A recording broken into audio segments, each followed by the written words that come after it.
Hello and welcome to the France 24 interview today in Rangoon, Burma.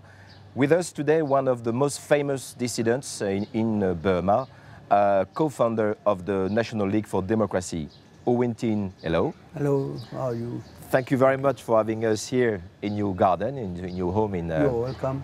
in Rangoon. You are a very famous journalist, a famous dissident. You spent nearly 20 years of your life under very harsh conditions in jail for your struggle for democracy. We are experiencing here in Burma a transition, a springtime. Are you satisfied, Suu Kyi, with this springtime? Well, you might say that it's a springtime, but up to now, there's no flowers in Burma yet, you see, because the changes are not really enough, and some of them are not real change. If you go down to the people at the grassroots level, they might say that they don't see any change at all and so on. It is as if they are still under the regime of the military rulers in maybe last 5 years or 10 years ago. Were you surprised by this move 2 years ago from the junta to change? But actually we don't believe, because all that belongs to this military rulers, juntas, ideas and so on. That their only idea is, you see, to have a military peace, military rule constitution. That we know for a long time.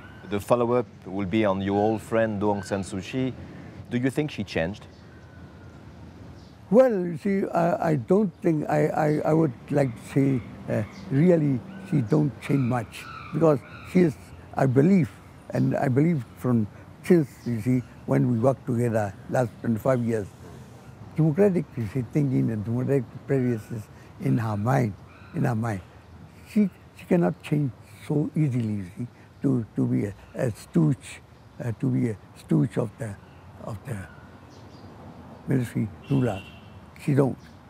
The only thing is, long before she act as a statesman, you see, or icon of the democratic activists and so on. Nowadays she is playing politics, really. She is playing politics.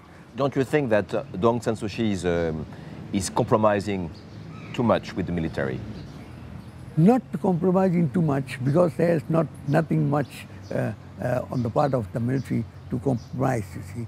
But of course he is cooperating very much. I told in the Central Executive Committee meetings, I said that you must mention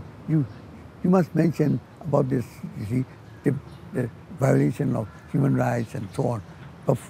Before she went to America, I told her, you see, in the meeting, but of course she don't accept it. She said that this rule of order is enough, because if there's rule of order in the society, in the country, there might be some this human rights and so on. I said this is not enough, because otherwise you will have some problems, you see, in the future. But she don't listen, you see. So will she be president, you think, in 2015? No, I don't think so. But of course, I don't know. Of course, we believe in her, and we believe in her, you see, political charisma, and we believe in her influences, and we believe in her intelligence, and we believe in her sacrifices. So everything, of course, she is so strong in position. But sometimes we don't really, you see, understand where she is going and so on. That's the problem. Do you feel a bit cheated by what you see now? Yes, of course. Yes, cheated. Not only cheated themselves, the Western countries were cheated by the military government, but also people like us, you see, democratic activists and people as a whole, who live under so long, see, after 5 decades under the military rule, we think that sometimes we feel that we are cheated, because we don't have enough real change of this politics and enough change of economy and so on. Let's talk, sir, about President Tenzin. Some people in the West claim that President Tenzin is the Burmese Gorbachev. What is your view on that? Well, you see, of course, he might be termed, you see, any name, you see, but not like Gorbachev, because Gorbachev struggled, you see, in his own party. Tenzin was not that kind of person. He belongs to the military clique, military leadership, you see, down from the commander of the region in the Golden Triangle region. He was a commander. From that time on, he became Secretary 1 and Secretary 2 and so on and so forth. And he became Prime Minister of the junta government, and also he became a President of the convention, National Convention, which drew up this constitution, 2008 constitution. So actually he's quite different from Gorbachev. But you can term any name, you see. But you might see that he has changed, you see. He makes different tune, you see. But the song is the same. The song is still military song. How do you understand that the international community is trusting President Tenzin this way? Well, I think that all depends, you see. That all depends on the policy of the West. So the whole countries like the US and the EU and so on, they have to change their strategy, you see. That is one. And they have to change their economic strategy, political strategy. Not only that, they think that they should, especially because of China, they should keep their position in Asia, you see. I think they have their strategy is just to have some sort of, you see, coming into place, into Burmese politics and so on. That's all. They don't think they can change much. Wintin, you're wearing blue today, and you're wearing blue every day. Yeah. Why so?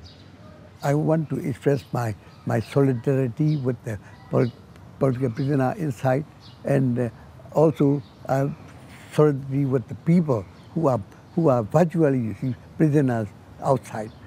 So I will keep my dress in prison color, blue color, because there is a prison color, blue color. So since that time, see, on the very day I was released, that was September 23rd of 98, then 2008.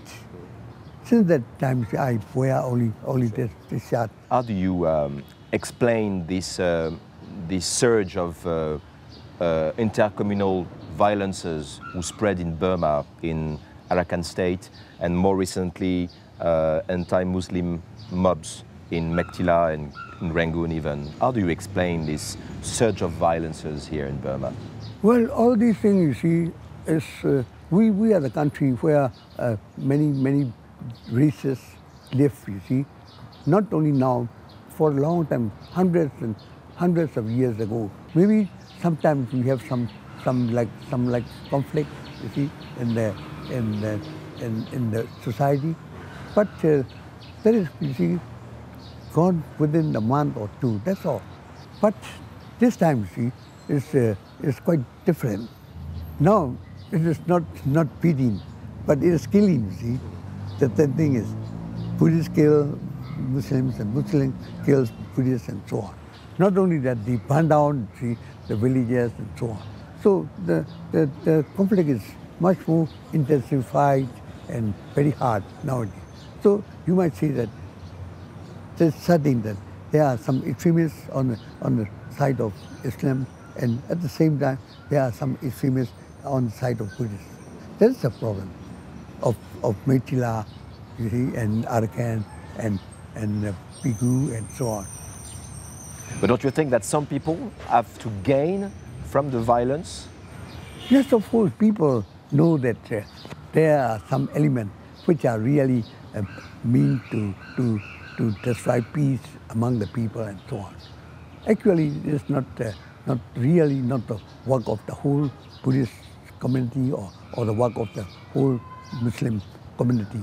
But there are some elements, destructive elements, and very, you see, they want to make some disturbances in the society, and then they will gain, of course, some claim of political claim, you see. I think they have some benefit out of this activities. Why are you one of the only one to speak out this way? Well, you see, of course, the thing is, you see, that all, you see, there are, of course, there's parliament there, there's a presidential government there, and there's some sort of, you see, a sort of free expression and freedom of press, somewhat, and of course there are some opening up for the foreign investment and so on and so forth. You see. But on the other hand, you see, if you really find what happened and what will happen in Burma, it all depends on this constitution, 2008 constitution. This constitution is still there, and according to that constitution, the military rule will be there. And according to that constitution, they call principle number 6. Principle number 6 is about military playing a leading role in the Burmese national politics. It is said that.